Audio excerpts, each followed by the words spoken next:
Anda kembali bersama kami di Sapa Indonesia Malam. Kementerian Pertahanan menandatangani kontrak pembelian 12 jet tempur bekas Mirage 2005 dari Qatar. Rencananya pesawat dikirimkan 24 bulan setelah kontrak efektif dan akan ditempatkan di Lanut Supadio, Pontianak, Kalimantan Barat. Kalau kita lihat 12 jet tempur bekas Mirage 2005 yang akan dibeli Indonesia merupakan produksi Dassault Prancis tahun 94 dan telah digunakan Qatar sejak tahun 97 atau sekitar 26 tahun. Nilai kontrak pembelian jet tempur bekas ini 11,8 triliun rupiah. Sebelumnya, Kementerian Pertahanan akan memborong 42 jet tempur Rafale produksi Dassault Prancis. Nilai kontrak pembelian jet tempur ini mencapai 116,19 triliun rupiah. Kementerian Pertahanan menyatakan pembelian jet tempur bekas untuk memenuhi kebutuhan operasional TNI Angkatan Udara. Sementara hingga pesawat tempur Rafale yang dibeli Indonesia datang. Mengapa harus membeli pesawat tempur bekas yang dianggap telah uzur? Bukankah Presiden Jokowi telah menegaskan untuk urusan pembelian alutsista harus disertai alih teknologi? Kita akan bahas lebih lengkap usai tayangan ini. Kementerian Pertahanan menandatangani kontrak pembelian 12 jet tempur bekas Mirage 2005 dari Qatar. Pesawat tempur bekas ini diproduksi tahun 1994 dan beroperasi di Qatar sejak tahun 1997. Artinya, jet tempur ini sudah berusia 26 tahun. Anggaran untuk pembelian jet tempur bekas ini 733 juta euro atau senilai 11,8 triliun rupiah. Mirage 2005 adalah jet tempur produksi Dassault Prancis. Pertama kali beroperasi tahun 1986. Jet tempur ini memiliki kecepatan 2.333 km per jam.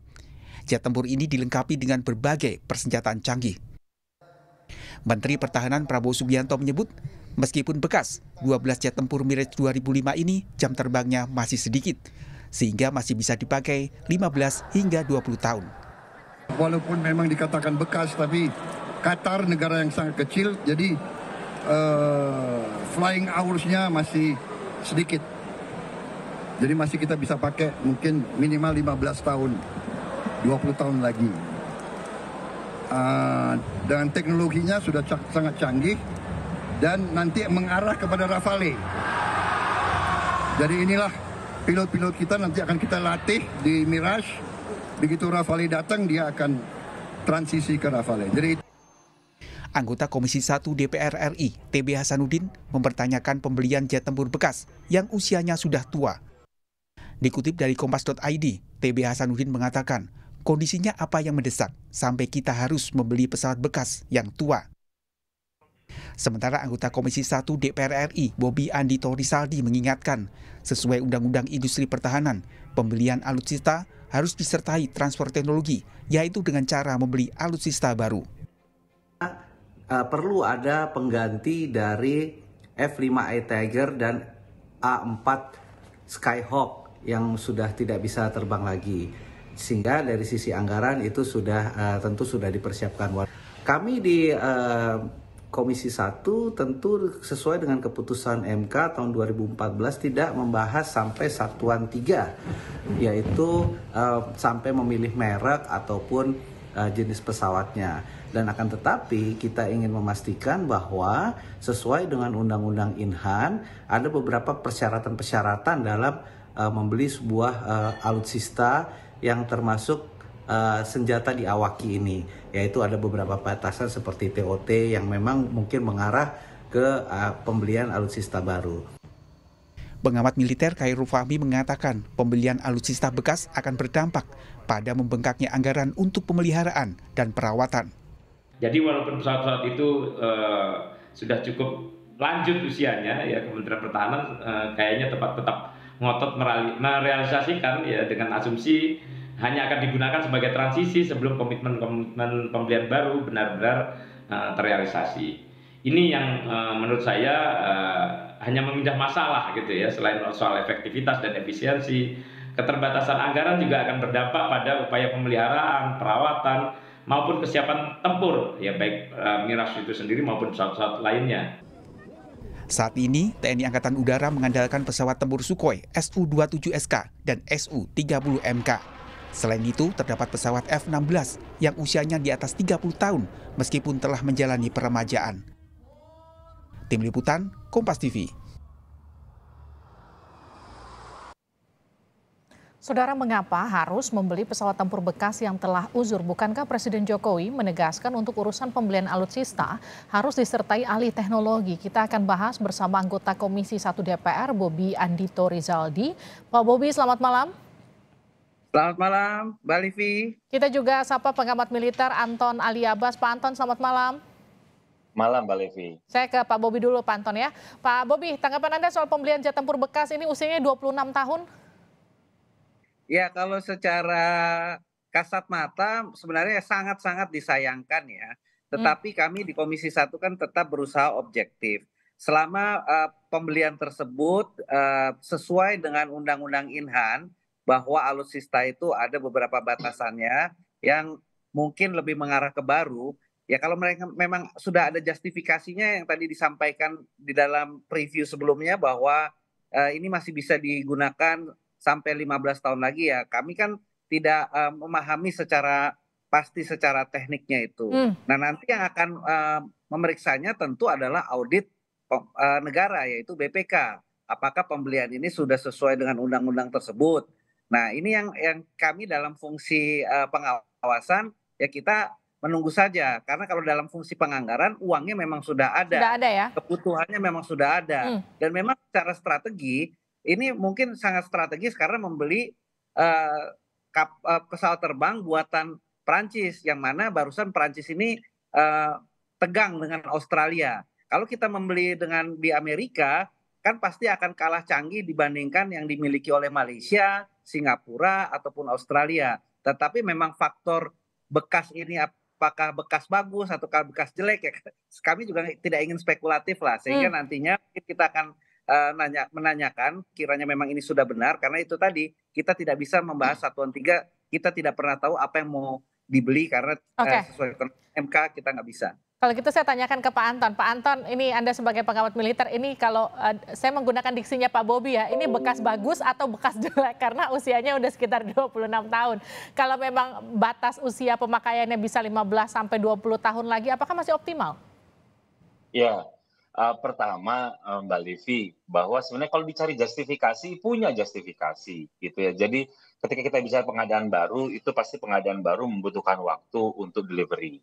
Karena itulah kita membutuhkan mengisi kekosongan itu namanya stop gap gitu ya. Jadi harapannya ketika beli Mirage ini adalah untuk stop gap. Walaupun kalau kita baca lebih teliti, itu ternyata baru datangnya 24 bulan lagi. Sementara jadi cuma beda selisih setahun gitu. Jadi ini 0 sampai 24 ini siapa yang ngisi gitu. Itu satu. Kedua, kita bicara kalau misalnya kemarin Kemhan juga sudah merilis bahwa dengan membawa justifikasi, ngirim alasan kenapa kemudian mereka beli satu skadron ini gitu ya. Tapi kan yang kita nggak tahu adalah sebenarnya kondisi kesiapan tempurnya ini berapa persen. Ini ngomong tentang 26, apakah dia dirawat rutin dan lain-lain, ini kan pasti ada usianya. Jadi usia ini berapa persen nih? Gitu loh. Jadi kesiapan itu berapa persen? Kenapa? Karena kita punya pengalaman buruk nih. Waktu itu kita hibah misalnya, dapat hibah yang kita juga keluar duit. Ini kayaknya Mas Bobi juga hafal ketika tahun 2015 ada pesawat F-16 jatuh, itu hibah baru loh. Jadi kita punya pengalaman buruk ketika kita mendapatkan barang yang bekas, kualitasnya jelek. Karena itulah mungkin saya pikir penjelasan tadi yang Mas Bobi telah sampaikan bahwa ini kondisinya seperti apa, itu yang mestinya itu bisa dijelaskan. Karena publik juga berhak tahu bahwa ini kan yang selalu menjadi kritik publik, kenapa kita harus beli bekas, bagaimana kondisinya, bla bla bla, kita punya pengalaman. Nah ini yang belum terjawab.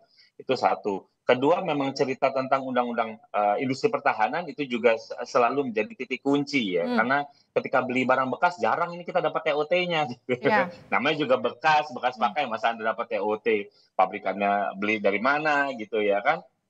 Itu selain dari kalau kita lihat ya di tahun 2009 kan sebenarnya negara yang sama itu pernah menawarkan hibah kepada Pak Menhan Johannes Sudarsono gitu. Nah tentang Mirage 2000, tapi kemudian waktu itu Pak Juwono menolak. Kenapa? Alasannya satu, biaya harwatnya besar, kedua tidak sesuai dengan perencanaan TNI AU. Ya mungkin bagian ini juga mestinya juga direspon oleh Kementerian Pertahanan.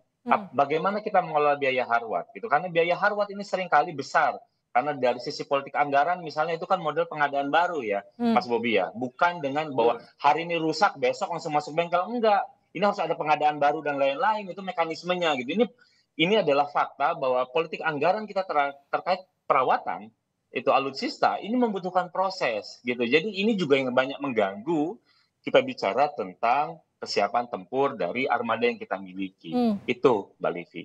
Tapi dengan budget katakanlah anggaran kita yang juga mepet-mepet terbatas, kalau kita beli anggaran memang semuanya jet tempur baru, saya rasa juga memang hitung-hitungannya nggak bakalan masuk. Tapi yang jadi pertanyaan memang kalau kita beli yang bekas seperti ini, bagaimana kemudian menentukan kualifikasinya ini layak dibeli atau enggak dibeli atau nunggu hibah atau seperti apa, Pak? Jadi kalau TNI AU jelas dia memahami bagaimana itu kualitas. Jadi kalau soal usia itu kadang-kadang memang ada soal teknisnya, itu bagaimana kemudian mereka bisa menyiasati untuk tetap menjaga agar kualitas dari alutsista yang kita beli, kita gunakan itu tetap pada kondisi optimum. Tapi tentu saja itu tentu tidak berada pada titik 100%. Bisa jadi 90, bisa jadi 80 dan lain-lain. Tergantung tadi ada perawatannya, bagaimana kemudian nanti apa yang kita harus perbaiki dan lain-lain. Gitu. Apakah ini waktu 24 bulan ini itu dilakukan untuk menjaga optimum itu atau seperti apa kan kita juga nggak tahu. Nah karena itulah bagi saya titik kuncinya adalah sebenarnya ada penjelasan tambahan. Kalau tadi Pak Menhan bilang misalnya ini usia terbangnya masih sedikit ya, berapa persen Pak? Bagaimana dengan perawatan dan lain-lain? Itu kan sebenarnya itu adalah kegundahan publik ya, kegundahan publik yang tidak menginginkan ada lagi prajurit TNI yang memang terampil, punya keahlian, kemudian menjadi korban. Itu yang kita harus hindari gitu. Jangan sampai kita beli pesawat bekas tapi kemudian tidak lama mangkrak atau justru ada kecelakaan, dan itu yang sangat kita hindari. Pak Bobi, kedepannya akan seperti apa pengawasan dari Komisi 1 kalau kita bicara soal transfer teknologi yang diinginkan Presiden Joko Widodo kan condongnya secara logika mungkin akan beli baru, tapi kalau beli baru dengan anggaran segitu, lagi-lagi soal keterbatasan anggaran yang saya rasa juga nggak bakalan cukup. Tapi bagaimana kemudian bisa mengakomodir keinginan Presiden dengan anggaran yang optimal, tapi kemudian pengadaan alutsistanya juga tetap optimal begitu? Ya, sebenarnya paling utama Mbak Livi adalah keterbukaan, transparansi. Kalau di dalam rencana pengembangan MEF itu terbuka, sehingga jelas beli pesawat, apa pesawatnya, baru atau bekas, berapa banyak, itu di awal sudah disampaikan, mungkin tidak terlalu banyak polemik di publik. Karena misalkan sekarang, kenapa dulu kita ngambil hibah pesawat? Akhirnya setelah udah ada polemik banyak baru disampaikan alasannya. Karena kita ingin membangun sumber daya pilot yang lebih banyak daripada kalau kita beli baru cuman separuhnya, lebih baik bekas karena supaya jam terbang pilot kita akan lebih mumpuni. Jadi kalau punya duit lagi beli pesawat, kita sudah punya sumber daya pilot yang bagus. Nah kalau ini kan tadi ada lagi tuh kata-kata ini akan menjadi transisi. Nah transisi yang mana itulah yang kita perlu detailkan. Sehingga sebenarnya semuanya itu menurut kami adalah prinsipnya adalah transparansi di depan. Parlemen memiliki keterbatasan untuk masuk di satuan 3. Tetapi publik juga tidak boleh dikaget-kagetkan, walaupun pembelian alutsista itu adalah termasuk rahasia, tetapi kan publik juga perlu paham juga uang pajaknya itu dibeli seperti apa. Dan paling penting juga prajurit kita juga aman menggunakan alutsista yang high teknologi seperti ini. Oke, terima kasih Pak Bobi, Pak Anton telah bergabung bersama kami di Sapa Indonesia Malam.